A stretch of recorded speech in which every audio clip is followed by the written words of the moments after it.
गडचिरोली जिल्ह्यातील नवेगाव रयतवारी येथे भारतरत्न डॉक्टर बाबासाहेब आंबेडकर यांच्या जयंतीचा औचित्य साधून शिवशाही ग्रामविकास संघटनेच्या वतीने स्थानिक जिल्हा परिषद शाळेत गुणवंतांचा गौरव करण्यात आला। या कार्यक्रमाच्या माध्यमातून विविध क्षेत्रात यश मिळवणाऱ्या गावच्या सुपुत्रांचा यथोचित सन्मान करण्यात आला।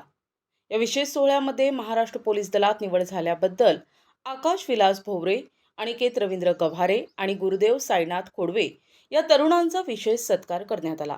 त्याचप्रमाणे केंद्रप्रमुखपदी निवड झाल्याबद्दल शिक्षक आशिष येलेवार आणि नवोदय विद्यालयाच्या परीक्षेत यश मिळवल्याबद्दल तन्मय प्रवीण कोसरे या विद्यार्थ्याचा मान्यवरांच्या हस्ते गौरव करण्यात आला।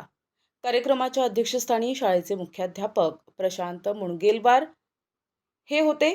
त्यांनी आपल्या भाषणातून डॉक्टर बाबासाहेब आंबेडकरांच्या शिका, संघटित व्हा आणि संघर्ष करा या मंत्राचे महत्त्व सांगत विद्यार्थ्यांसमोर यशाचा आदर्श ठेवला।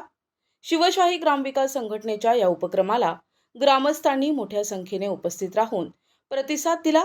कार्यक्रमाच्या यशस्वीतेसाठी संघटनेच्या पदाधिकारी आणि कार्यकर्त्यांनी विशेष परिश्रम घेतले। प्रतिनिधी शंकर मुत्तेलवार, NTV न्यूज मराठी, गडचिरोली।